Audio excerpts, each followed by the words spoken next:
The massive trade station hung in space like a metal city. Its lights blinked against the dark void while hundreds of ships came and went. Nexus Prime was the biggest trading post in this part of the galaxy.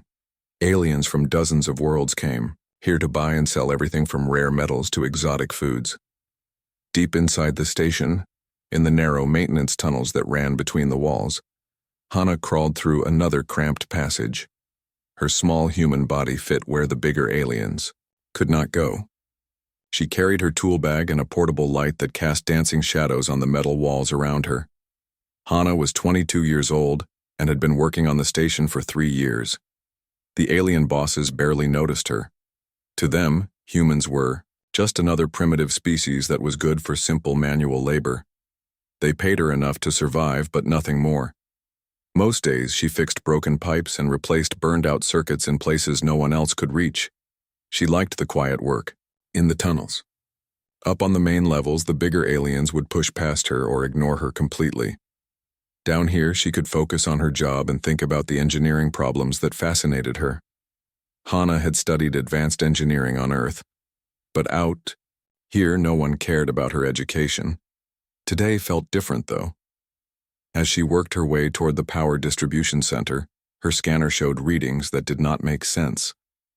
The power flow patterns were all wrong. Someone had been changing the systems, but not to make them work better. These changes would make them fail. Hana stopped crawling and pulled out her data pad. She ran the numbers again, checking her work, 3 times. The results were the same. Someone was sabotaging the station's power grid. If these changes continued, the main reactor would overload within days. When that happened, the explosion would destroy half the station and kill thousands of people. She had to tell someone about this. Hana crawled faster through the tunnels, heading for the nearest access point to the main levels. Her heart was beating fast. This was bigger than fixing a broken pipe or replacing a circuit board. This was life and death for everyone on the station. The access panel opened into a busy corridor on level 7. Hana climbed out and dusted off her work clothes. Aliens of all shapes and sizes walked past her, talking in languages she did not understand. The air smelled of exotic spices and alien foods from the nearby market district. She made her way to the central lift and rode it up to the command levels. The lift was crowded with tall, important-looking aliens who wore fancy clothes and carried expensive equipment. They talked loudly about trade deals and shipping routes. None of them looked at the small human woman in dirty work clothes. The command center was on level 25. Hana had only been there twice before, both times to fix equipment that had broken down. The guards at the entrance were Krillian soldiers, tall blue-skinned beings with 4 arms and cold yellow eyes. They looked down at her with obvious disgust. "What? Do you want human?" one of them asked. His voice was harsh and unfriendly. "I need to speak to Commander Vex about the power systems," Hana said. She tried to keep her voice steady and professional. "There's a serious problem that could destroy the station." The guards laughed, a sound like grinding metal. "The human thinks she knows something about our systems," the first guard said to his partner. "Should we tell the commander that his engineers are wrong and a primitive maintenance worker is right?" "I have data," Hana insisted. She held up her scanner and data pad. The power distribution patterns show clear signs of sabotage. Someone is setting up a cascade failure that will overload the main reactor. The second guard took her equipment and looked at it for a moment. His yellow eyes scanned the display, but Hana could tell he did not understand what he was seeing. After a few seconds, he handed it back to her. "Human nonsense," he said. "Commander Vex is busy with important matters. He does not have time for the fantasies of a tunnel crawler." "Please," Hana said. "Just let me show him the data. 5 minutes. That's all I need." The guards exchanged looks. Finally, the first one shrugged his 4 shoulders. "Fine, but when the commander throws you out, don't come crying to us." They led her into the command center, a large room filled with screens and control panels. Commander Vex stood in the center, a massive Krillian, with scarred blue skin and gold decorations on his uniform. He was talking to several other officers about shipping schedules and trade regulations. "Commander," the guard said, "this human claims there's a problem with the power systems. She insists on wasting your time with her concerns." Commander Vex turned to look at Hana. His yellow eyes were cold and annoyed. "You are the maintenance worker from the tunnels, yes? What could you possibly know about our advanced systems that our trained engineers do not?" Hana took a deep breath and activated her data pad. The screen showed the power flow diagrams she had discovered. "Sir, someone has been making unauthorized changes to the power distribution grid. These modifications will cause a cascade failure in the main reactor within 72 hours. The explosion will destroy most of the station." The commander looked at her display for exactly 3 seconds before waving his hand dismissively. "Impossible. Our security systems would detect any sabotage. Our engineers monitor every system constantly. You are seeing normal maintenance adjustments, nothing more." "No, sir, these patterns are not normal," Hana said urgently. "I've been working with these systems for 3 years. I know how they should look. Someone is deliberately weakening the containment protocols and overriding the safety systems. This is definitely sabotage." Commander Vex's eyes narrowed. "Are you suggesting that my security chief and my engineering staff are incompetent? That a human maintenance worker knows more than trained Krillian professionals?" "I'm not saying anyone is incompetent," Hana replied. "I'm saying that someone with high-level access has been making these changes. It would take considerable technical knowledge and security clearance to do this, without being detected immediately." The other officers in the command center had stopped their conversations to listen. Some of them were looking at Hana with amusement, as if watching an entertaining show. Others seemed annoyed that a human had interrupted their important work. "Enough," Commander Vex said sharply. "I will not listen to more of this human paranoia. Return to your tunnels and do the simple work you were hired for. Leave the complex thinking to your betters." The guards grabbed Hana's arms and started to escort her out of the command center. She looked back desperately at the commander. "Sir, please just have your engineers check the power coupling matrices in sections 7 through 12. The evidence is right there in the system logs." But Commander Vex had already turned away and was talking to his officers again. The guards pushed Hana out of the command center and back to the lift. As the doors closed, she saw the commander throw her datapad readings into a waste disposal unit without looking at them again. Hana rode the lift back down to the lower levels, feeling helpless and frustrated. She had found evidence of a plot that could kill thousands of people, but no one would listen to her because she was human. In their eyes, she was too primitive to understand their advanced technology, too insignificant to have discovered something their experts had missed, but the evidence was real. The sabotage was happening whether they believed her or not. Somewhere on this station, someone was working to destroy it. And now Hana was the only one who knew. 3 hours after Commander Vex dismissed her warnings, Hana felt the station shake. She was back in the maintenance tunnels, trying to think of another way to prove the sabotage was real. The vibration through the metal walls was not normal. Something big was happening. Emergency lights began flashing red throughout the tunnels. The station's alarm system activated, filling the corridors with loud warning sounds. Hana crawled quickly to the nearest access panel and climbed out onto the main level. All around her, aliens were running and shouting in panic. The viewing windows that lined the corridor showed something that made Hana's heart stop. Dozens of dark warships hung in space outside the station. Their hulls were black as night, covered with weapon ports that glowed red like angry eyes. The Vorthak Empire had come to Nexus Prime. Hana had heard stories about the Vorthak.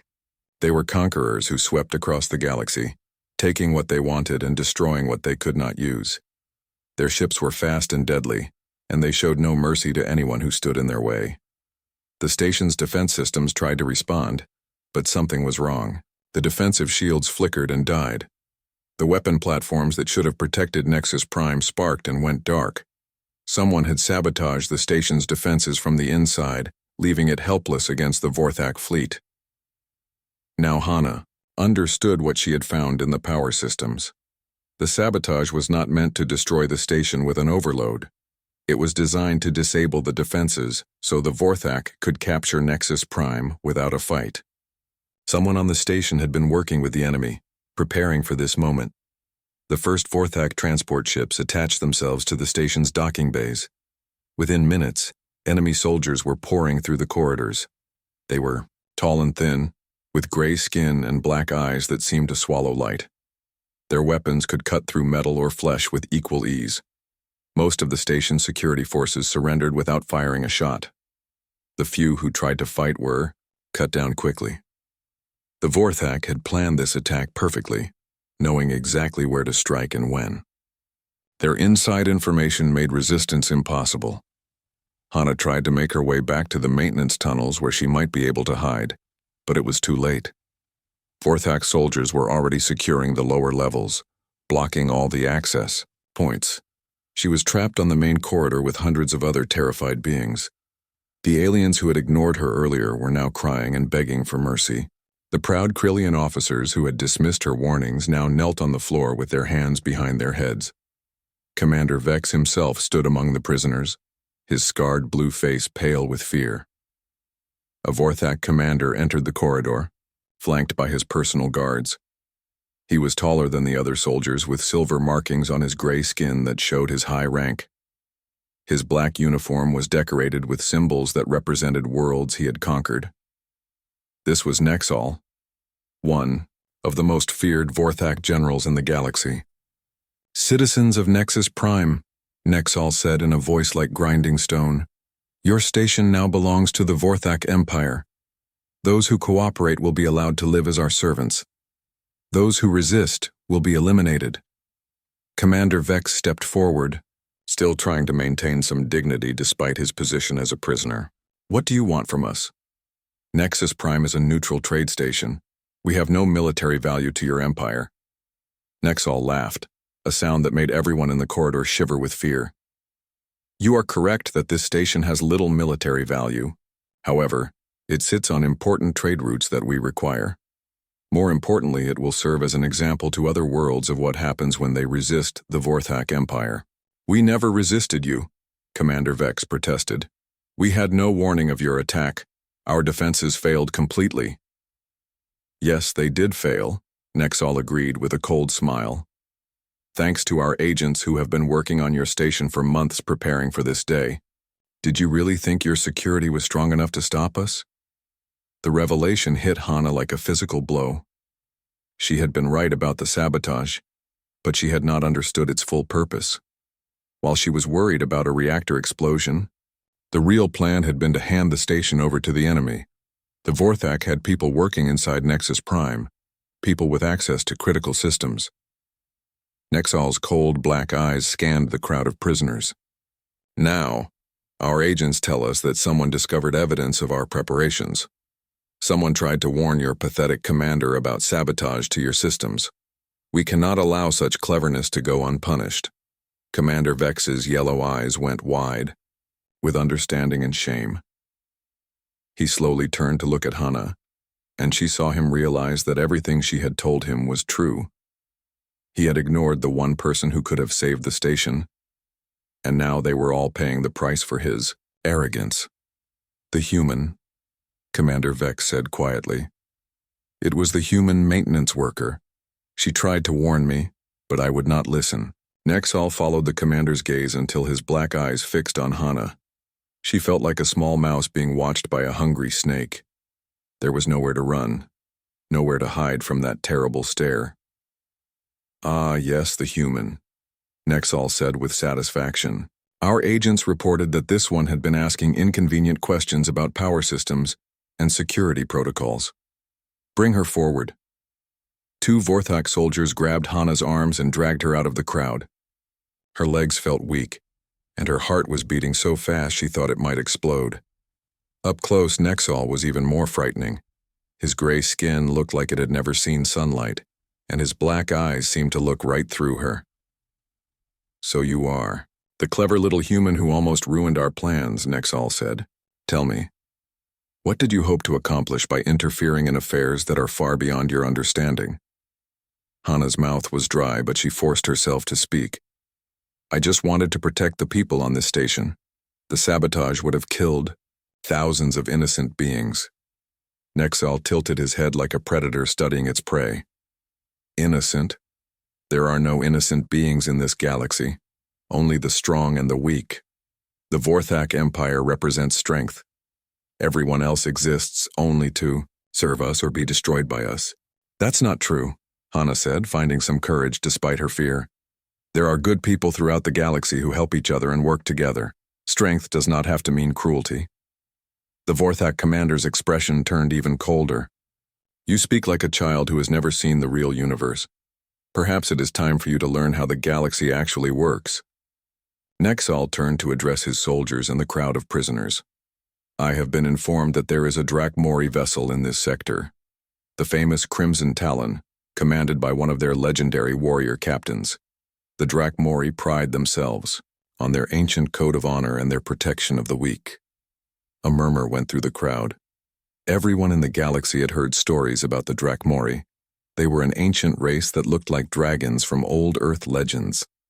Their ships were among the most powerful in known space, and their warriors were feared and respected throughout the galaxy. Let us test this famous Drakmori honor, Nexal continued with a cruel smile. We will send this troublesome human to their ship as a gift. If they are truly as honorable as the stories claim, they will be forced to protect her. If they are practical, like most beings, they will execute her themselves to avoid conflict with the Vorthak Empire. Hana felt her blood turn to ice. She was going to be used as a test, a way for the Vorthak to either humiliate the Drakmori or force them into a fight. They could not win. Either way, she would probably die. Prepare the transport beam, Nexal ordered his soldiers. Send the human directly to the Drakmori bridge. Let us see what these legendary dragons do when a member of an inferior species is thrown into their care. The Vorthak soldiers activated a portable transport device. Hana felt the familiar tingle of teleportation technology beginning to lock onto her body. In moments, she would be transported across space to a ship full of alien warriors who might kill her the moment she appeared. Wait, Commander Vex called out desperately. The human was right about everything. She tried to save us all. Do not punish her for our failures. Nexal looked at the Krillian commander with amusement. How touching. The arrogant leader now defends the primitive he dismissed. But it is too late for regrets, Commander. The human girl will learn the price of interfering with the Vorthak Empire. The transport beam activated, and Hana felt her body dissolve into energy. The last thing she saw was Commander Vex's face, filled with shame and regret. Then everything went white, and she was pulled across the void toward an unknown fate aboard the dragon ship. The transport beam released Hana in a cascade of bright energy. She collapsed onto a hard metal floor, her body shaking from the teleportation process. Everything hurt, and her vision was blurry. She could hear voices speaking in a language she did not understand, deep and rumbling like distant thunder. Slowly, her eyes began to focus. She was lying on the bridge of a starship, but it was unlike any bridge she had ever seen. The walls were covered in copper and gold metal that seemed to pulse with inner light. The ceiling curved high above her head, supported by pillars that looked like they had been carved from single pieces of dark stone. Standing around her were the crew of the ship, and Hana's breath caught in her throat. These were the Drakmori, the legendary dragon people. They were tall and powerful, with scales that gleamed like polished metal. Their faces were long and elegant, with large eyes that glowed like gems. Small horns curved back from their heads, and their hands ended in clawed fingers that could probably tear through steel. The closest Drakmori was examining a control panel near where she had appeared. His scales were a deep copper color, and gold bands around his arms showed his high rank. This had to be the ship's captain. When he turned to look at her, his eyes were a brilliant amber color that seemed to see everything. Minho, the captain, said in perfect standard galactic, what do our sensors tell us about this unexpected visitor? A younger Drakmori at the communications station checked his displays. His scales were a lighter copper color, and he moved with quick, nervous energy. Sir, she was transported directly from the Vorthak ship. The beam was targeted specifically at our bridge. Interesting, the captain said. He walked slowly toward Hana, but his movements were careful and non-threatening. Can you stand, small human? Hana struggled to get to her feet. Her legs were still weak from the transport beam, but she managed to stand upright. The Drakmori captain was nearly twice her height, but something about his manner made her feel less afraid than she had expected. "I am Captain Kyung of the Crimson Talon," he said with a slight bow of his head. "You appear to be in some distress. What is your name, and how did you come to be transported to my ship?" "My name is Hana," she managed to say. Her voice was shaky, but she tried to stand straight despite her fear. "I was a maintenance engineer on Nexus Prime Station. The Vorthak captured the station and sent me here as some kind of test." "A test?" Captain Kyung's amber eyes narrowed. "Explain." Before Hana could answer, the ship's communications system activated. The main screen at the front of the bridge lit up with the image of Nexal, the Vorthak commander. His cold, black eyes stared out at the Drakmori bridge crew with obvious satisfaction. "Greetings, Captain Kyung," Nexal said in his grinding voice. "I trust you have received our gift. The human girl is a spy and a saboteur who attempted to interfere with Vorthak operations. We offer her to you as a gesture of respect for your legendary honor code." Captain Kyung stepped forward so that Nexal could see him clearly on the screen. "The Drakmori do not accept gifts from conquerors, especially gifts that involve the lives of others. State your true purpose." Nexal's cruel smile widened. "How direct." "Very well, Dragon Captain. The human discovered some of our preparations on the station and tried to warn the local authorities. Such interference cannot be allowed to go unpunished.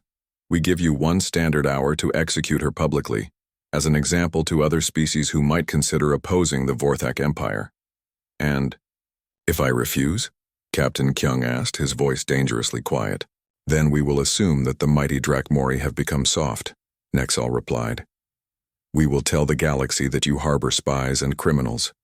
Your reputation for honor will be destroyed, and the Vorthak Empire will treat you as an enemy." The Drakmori bridge crew shifted restlessly at these words. Hana could see anger building in their glowing eyes. At the weapons station, a female Drakmori named Jiwon was already checking targeting systems.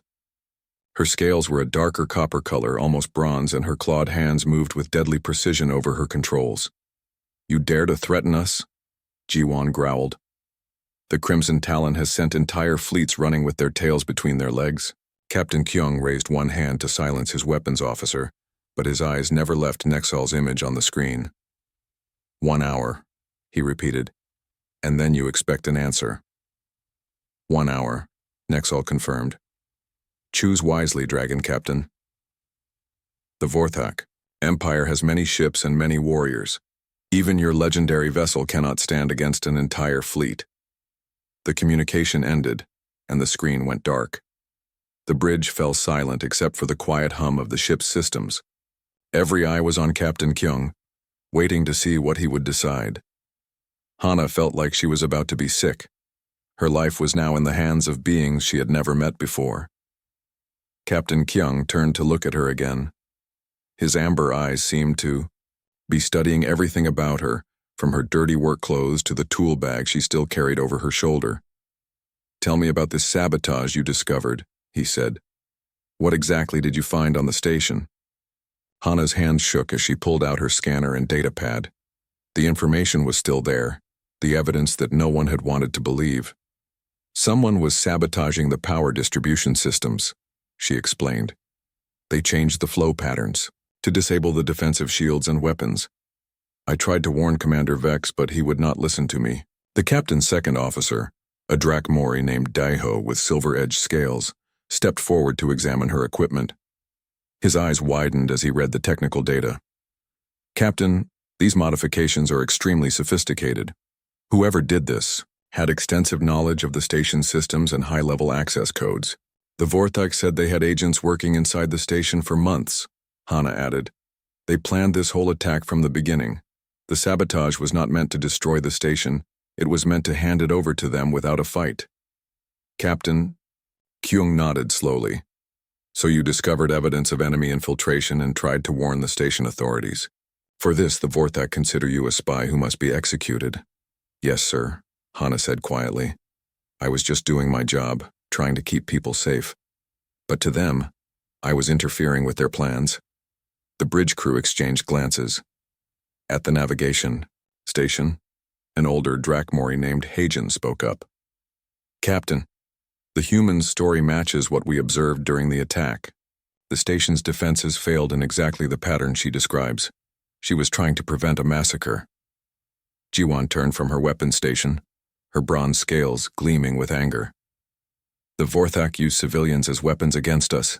They throw an innocent being into our care and demand we kill her to prove our strength. This is not honor, it is cowardice." Captain Kyung was quiet for a long moment, thinking. When he finally spoke, his voice carried the weight of ancient authority. "The Drakmori Code is clear on this matter. We protect those who cannot protect themselves. We do not bow to the demands of tyrants, and we do not execute innocents to satisfy the bloodlust of our enemies." He stepped closer to Hana and placed one large, clawed hand gently on her shoulder. Despite his fearsome appearance, his touch was surprisingly gentle. "You are under the protection of this ship and this crew. No harm will come to you while you remain aboard the Crimson Talon." Hana felt tears of relief start to form in her eyes. For the first time since the Vorthak attack began, she felt safe. These powerful beings had chosen to protect her, even though it might mean fighting an entire enemy fleet. "Thank you," she whispered. "I do not know how to repay such kindness." Captain Kyung's expression softened slightly. "There is no debt. You were brave enough to try to save thousands of lives, even when no one would listen to your warnings. Such courage deserves protection, not punishment." The communications officer Minho looked up from his station with concern. "Captain, we are receiving multiple signals from Vorthak ships. They are moving to surround us.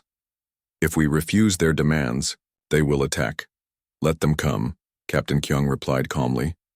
"The Crimson Talon has faced worse odds than this. Signal all stations to prepare for combat, and send a message to the Vorthak fleet." "What message, sir?" Minho asked. Captain Kyung's amber eyes blazed with ancient fire. "Tell them that this human stands under the protection of Drakmori wings.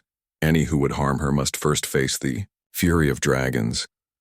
Throughout the bridge, control panels lit up as the crew prepared for battle. Weapon systems charged to full power, defensive shields strengthened, and engines prepared for combat maneuvers. The Crimson Talon was about to show the galaxy what happened when someone threatened those under Drakmori protection. Hana watched in amazement as these legendary warriors prepared to fight an entire fleet to keep her safe. She had been thrown into the dragon's lair as a sacrifice, but instead of finding death, she had found the most unlikely protectors in the galaxy. The battle began exactly 1 hour after Nexal's ultimatum. The Vorthak fleet moved into attack formation, their black ships spreading out to surround the Crimson Talon. There were 12 enemy vessels against 1 Drakmori ship, but Captain Kyung seemed completely calm as he watched the tactical display. "Sunho, tactical analysis," the captain ordered.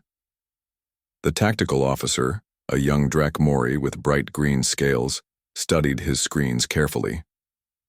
"Sir, they are using a standard encirclement pattern. 3 heavy cruisers, 6 destroyers, and 3 escort ships. They expect us to try to break through their weakest point."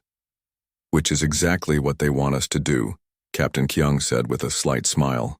"Jiwon, are our weapons at full power?" The weapons officer checked her systems one more time. "All weapon banks charged and ready, Captain. Our plasma cannons are operating at 110% capacity." Hana watched from a corner of the bridge where Captain Kyung had told her to stay safe. She had never seen a space battle before, and her heart was racing with fear and excitement. These warriors were preparing to fight an entire fleet to protect her, something she still could not fully believe. The first shots came from the Vorthak ships. Bright red energy beams lanced across space toward the Crimson Talon. But the Drakmori ship moved like a living thing, twisting and rolling through space to avoid the incoming fire. The enemy weapons struck empty space where the ship had been moments before. "Now, Jiwon," Captain Kyung said quietly. The Crimson Talon's weapons opened fire, and Hana gasped at the sight. Golden energy beams shot out from the dragon ship, brighter and more powerful than anything the Vorthak had fired. The first beam struck a Vorthak destroyer dead center, cutting through its armor like it was made of paper. The ship exploded in A brilliant flash of light. Direct hit, Jiwan reported with satisfaction. 1 destroyer eliminated.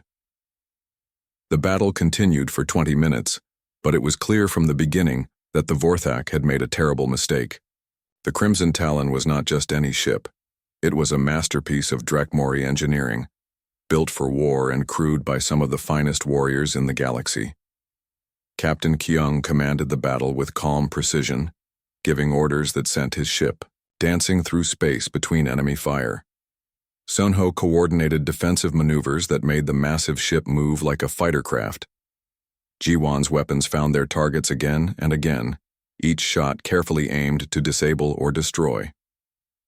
By the time the fighting ended, 8 Vorthak ships had been destroyed or damaged beyond repair. The remaining 4 ships fled into hyperspace, carrying news of their defeat back to the Vorthak Empire. The space around Nexus Prime was littered with the wreckage of enemy vessels. Damage report, Captain Kyung requested. Minor damage to forward. Shields, reported the engineering officer. A female Drakmori named Minji whose scales were almost gold in color. All major systems operating normally. We can repair the shield damage within 2 hours. Hana could hardly believe what she had witnessed. The Drakmori had just defeated a fleet 3 times their size, and they had done it to protect her. She felt a mixture of gratitude and guilt that was almost overwhelming. Captain Kyung turned to her with concern in his amber eyes. Are you injured? The battle was more intense than I had hoped. I am fine, Hana replied, though her voice was shaky. I cannot believe you did all this for me. You risked your ship and your crew to protect someone you barely know. We did what honor demanded, the captain said simply. But now we must decide what comes next. The Vorthak will not forget this defeat and they will seek revenge. You cannot return to the station while they control it, and Earth is too far away for us to escort you safely. The bridge crew gathered around as Captain Kyung considered their options. It was then that Hana surprised everyone, including herself, by speaking up with an idea that had been forming in her mind during the battle. Captain, if I may make a suggestion, she said nervously. I would like to stay here and help your crew. During the battle, I noticed some inefficiencies in your power distribution systems. With some modifications, I think I could increase your engine output by 15%. The engineering officer Minji turned to stare at Hana in surprise. You were watching our engineering systems during a space battle?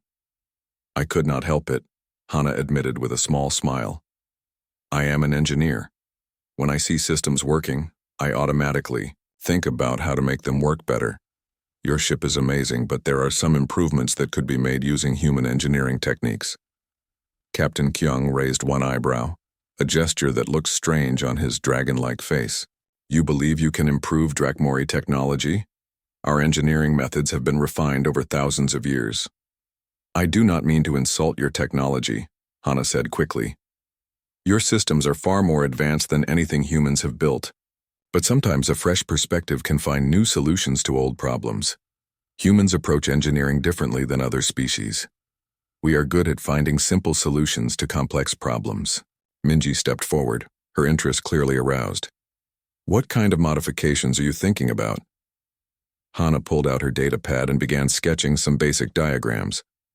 Your power coupling system is incredibly sophisticated, but it follows very rigid pathways. Human engineering uses more flexible distribution networks that can adapt to changing conditions. If we combined your advanced technology with human adaptability concepts, we might be able to create something entirely new. The Drakmori engineering officer studied Hana's rough sketches with growing fascination. These flow patterns are completely different from our traditional methods. The efficiency gains could be significant, but the integration would require extensive modifications. I would be happy to help with the work, Hana offered. I know it might take months to complete, but I have nowhere else to go anyway. And I would like to repay your kindness in some way. Captain Kyung exchanged glances with his senior officers. The idea of a human working alongside Drakmori engineers was unprecedented, but the potential benefits were intriguing. More importantly, they had all been impressed by Hana's courage and intelligence. There is another consideration, the captain said thoughtfully. News of this battle will spread quickly throughout the galaxy. Many species will want to know why the Drakmori chose to protect a human. Some will see it as a sign of weakness. Others might view it as an opportunity for new alliances. The communications officer Minho looked up from his station with excitement. "Sir, we are already receiving messages from ships throughout the sector. Word of the battle is spreading faster than we expected." "What are they saying?" Captain Kyung asked. "Mixed reactions, sir. Some alien governments are demanding explanations.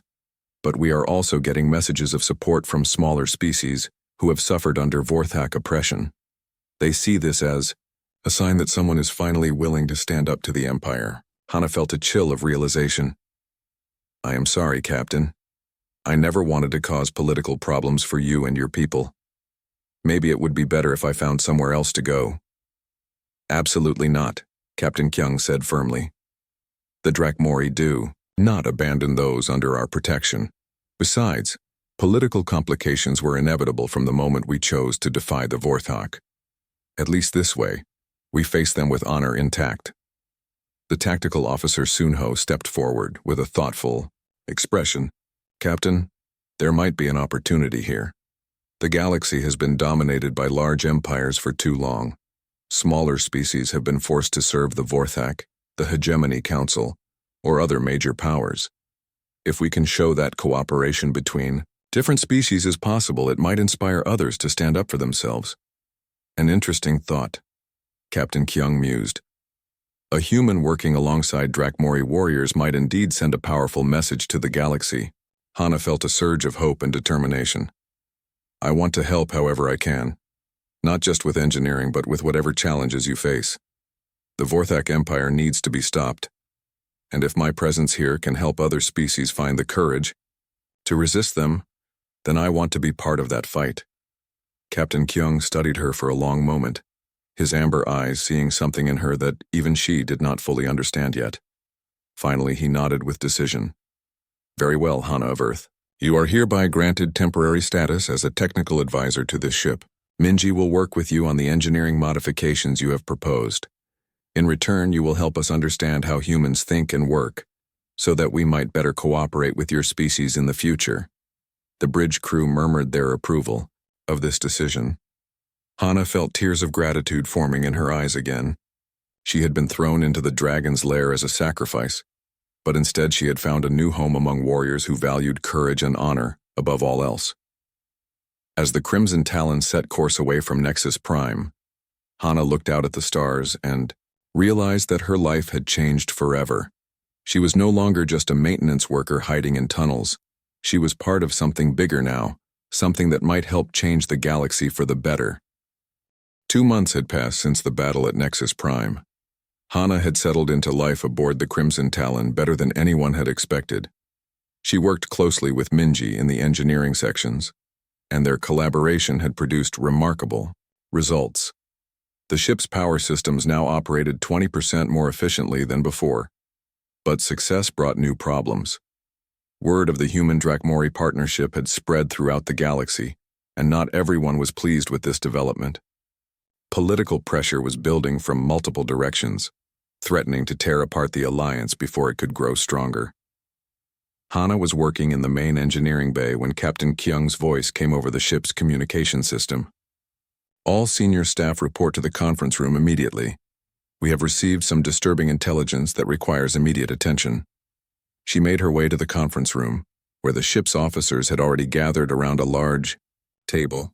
The room was decorated in the same copper and gold style as the rest of the ship, but the mood was much more serious than usual. Captain Kyung activated a holographic display that showed a complex web of connections between different alien governments. "Intelligence Officer Changmin has uncovered evidence of a conspiracy that goes far beyond the Vorthak attack on Nexus Prime." Changmin, a lean Drakmori with dark green scales, stepped forward to present his findings. "Captain, what we discovered at Nexus Prime was just the beginning. The Hegemony Council has been coordinating with multiple governments to prevent any alliance between humans and other species." "The Hegemony Council?" Hana asked. She had heard the name before but did not know much about them. "A group of the most powerful alien governments in the galaxy. explained Deho, the second officer. They control most of the trade routes and make the laws that smaller species must follow. For centuries, they have kept weaker races like humans in positions of servitude. Changmin continued his briefing. According to intercepted communications, the Council has been working with the Vorthak Empire for years. They provide intelligence about potential targets in exchange for a share of the conquered resources. The attack on Nexus Prime was planned jointly by both organizations. The tactical officer Sunho leaned forward with interest. That explains how the Vorthak knew exactly where to strike the station's defenses. They had detailed information about every system and security protocol. But there is more, Changmin said grimly. The Council has also been spreading false information about our protection of Hana.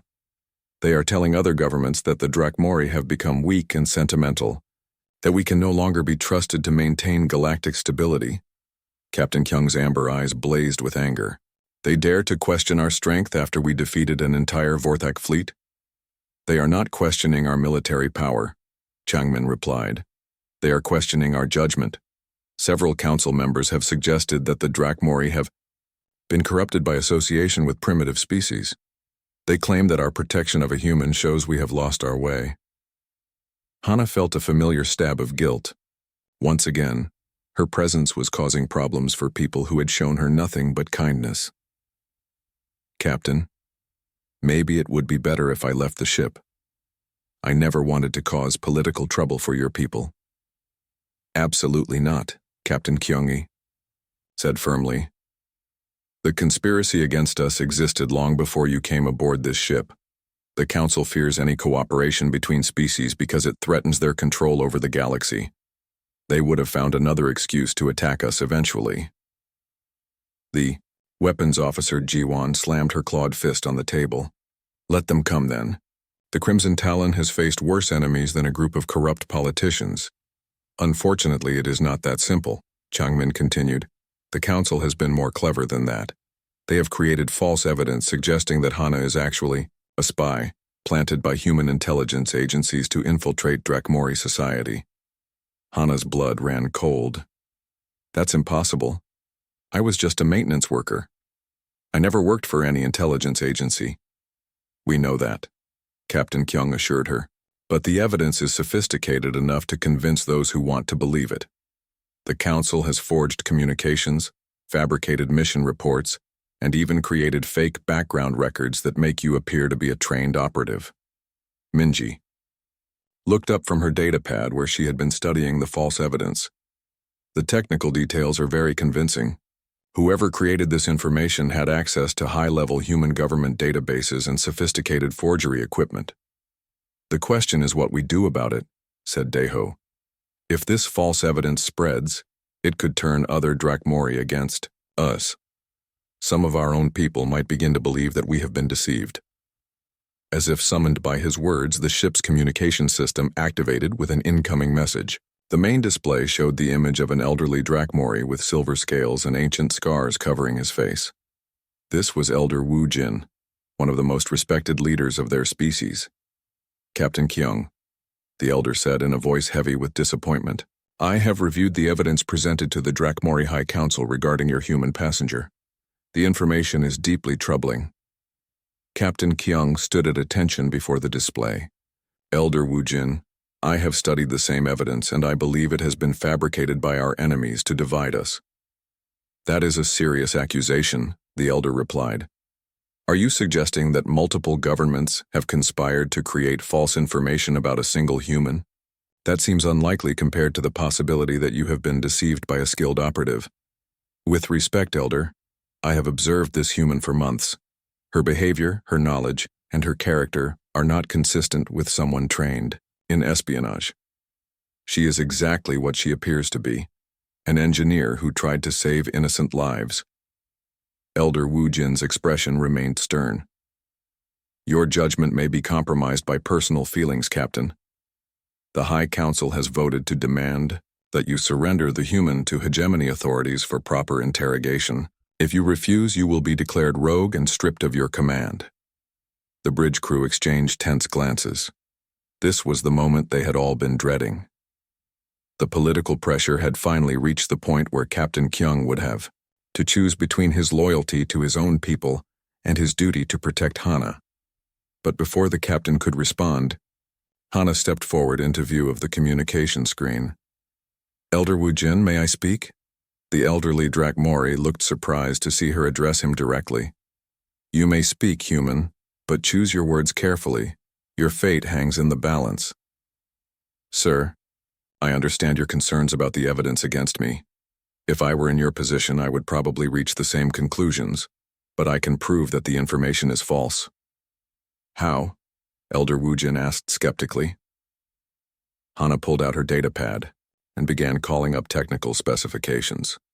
"The forged records claim that I was trained in advanced espionage techniques and deep cover operations. But if that were true, I would have extensive knowledge of alien technologies and political structures. Instead, my expertise is limited to basic engineering systems." She displayed her analysis of the ship's power systems on the screen. "These modifications I made to the Crimson Talon's engines use simple human engineering principles that any maintenance worker would know. A trained spy would have access to much more sophisticated techniques and classified technologies." Elder Wu Jin studied her technical work with growing interest. "Continue."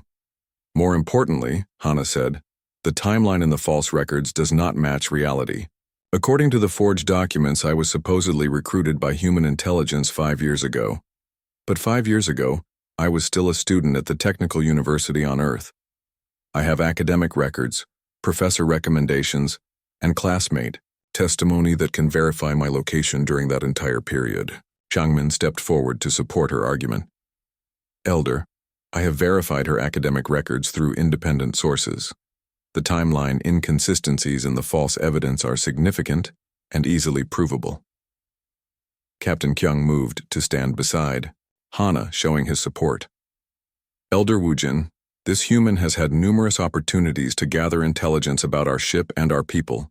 Instead, she has contributed her knowledge freely and worked to improve our capabilities. Her actions speak louder than any forged documents."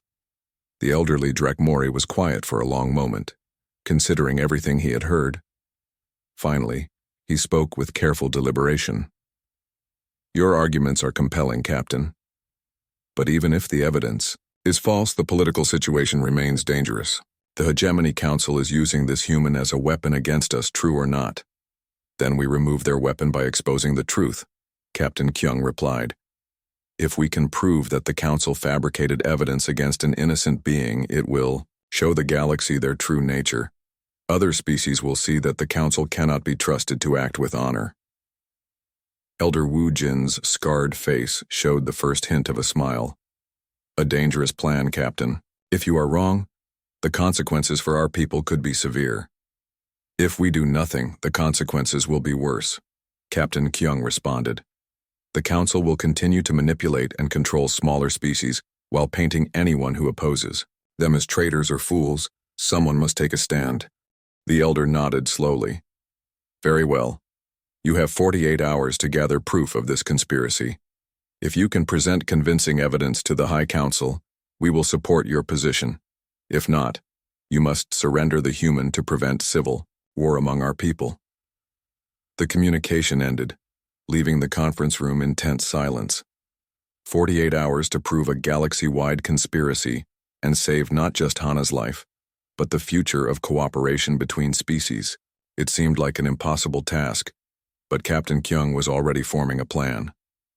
"Changmin, I need you to trace the origins of the false evidence back to its source," he ordered. "Minho, contact every ally we have in the intelligence community. Someone must have seen signs of this conspiracy before now." "What about me?" Hana asked. "How can I help?"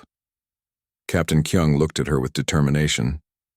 "You are going to help us do something that has never been done before. We are going to expose the corruption at the heart of galactic government, and we are going to do it in 48 hours. The next 48 hours passed like a whirlwind of activity aboard the Crimson Talon. Every member of the crew worked around the clock to gather evidence of the conspiracy. Hana found herself at the center of an investigation that would determine the future of the galaxy. Changmin's intelligence network proved invaluable in tracing the false evidence back to its sources. The forged documents had been created on Council worlds using government resources. More importantly, they discovered that similar fabrications had been used against other species who had tried to resist Council control.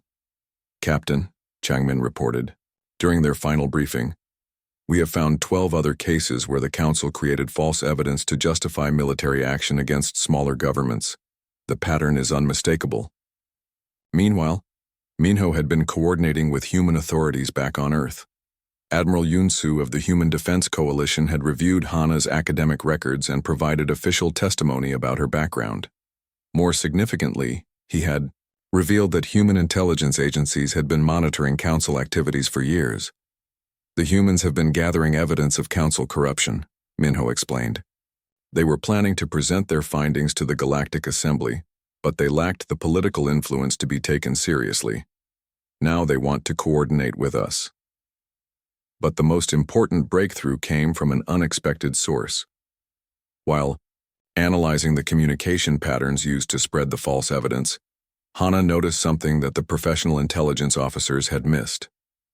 "The transmission protocols are wrong," she explained to Captain Kyung. "Each alien government uses slightly different communication standards, like different accents in a language, but these forged messages all use the same underlying protocol, even though they supposedly came from different worlds." Her engineering background had taught her to notice small technical details that others might overlook.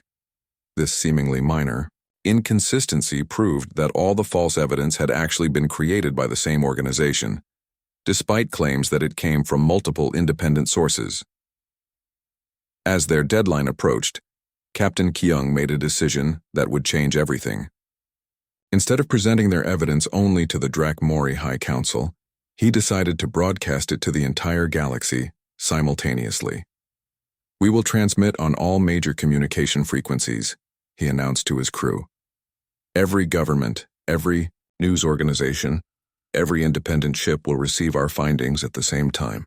The Council will not be able to suppress or distort our evidence." The transmission began exactly at the deadline Elder Wu Jin had set.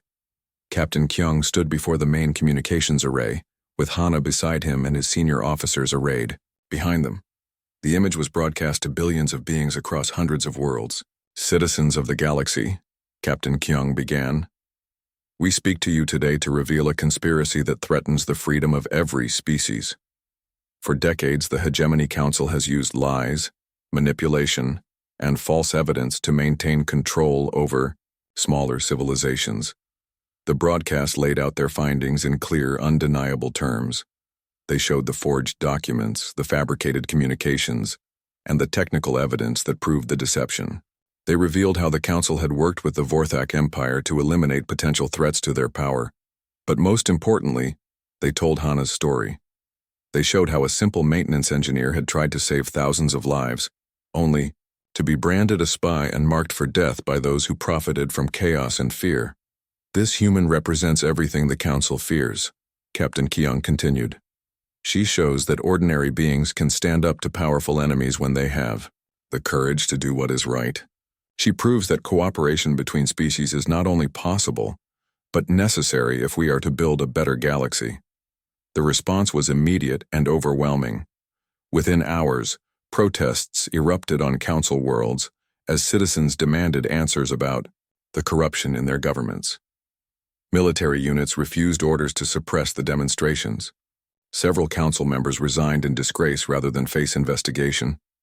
But the most significant response came from the smaller species that had long suffered under Council dominance. One by one, governments that had been forced into servitude began declaring their independence. They formed new alliances based on mutual respect rather than fear and intimidation. Admiral Yunsu arrived at their coordinates with a fleet of human ships, but he was not alone. Vessels from dozens of species had joined him, creating the largest multi-species fleet in galactic history. The sight of so many different civilizations working together sent a clear message that the old order was ending. The Drakmori High Council, faced with undeniable evidence and galactic pressure, officially endorsed Captain Kyung's actions. Elder Wujin himself traveled to meet with the fleet, bringing with him a formal alliance treaty between the Drakmori and humanity. "You have done something remarkable," the Elder told Hana as they met in the Crimson Talon's conference room. "You have shown the galaxy that courage and truth are more powerful than lies and intimidation." The signing ceremony took place aboard a neutral station, with representatives from over 50 species in attendance. Hana found herself standing beside Captain Kyung as they watched the historic agreement being finalized. From a maintenance worker hiding in tunnels to a catalyst for galactic change in just a few months. "What happens now?" she asked the captain as they observed the celebration around them. "Now we build something new," Captain Kyung replied. "The Council's power has been broken, but that is only the beginning. Creating a truly free and cooperative galaxy will take years of hard work." "And what about me? Where do I fit in this new galaxy?" Captain Kyung smiled, an expression that looked strange but warm on his dragon-like features. "You have been appointed as the first human ambassador to the Drakmori Dominion. Admiral Yunsu has also requested that I serve as Drakmori representative to humanity. It seems we will be working together for a long time to come." Hana looked out through the station's viewing windows at the mixed fleet beyond. Human ships flew alongside Drakmori vessels, while craft from dozens of other species maintained formation around them. It was a sight that would have been impossible just months before.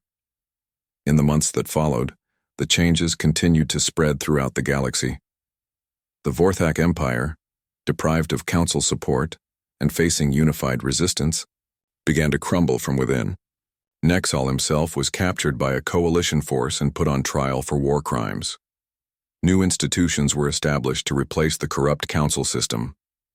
The Galactic Assembly was reorganized with equal representation for all species, regardless of their military or economic power. Trade agreements were rewritten to ensure fair treatment for smaller civilizations. Most importantly, cooperation between species became normal rather than exceptional. Human engineers worked alongside Drakmori scientists to develop new technologies. Artists from different worlds collaborated on projects that celebrated their diversity. Children grew up learning about other cultures as naturally as they learned about their own. Hana stood on the bridge of a new class of starship, one designed jointly by human and Drakmori engineers.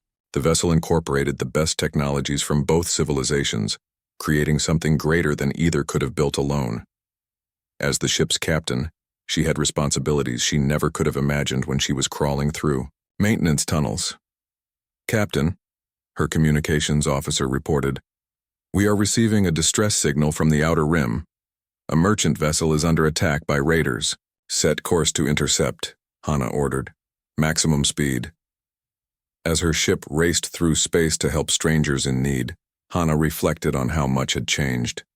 She had been thrown into the dragon's lair as a sacrifice, but instead she had found protectors who helped her discover her own strength.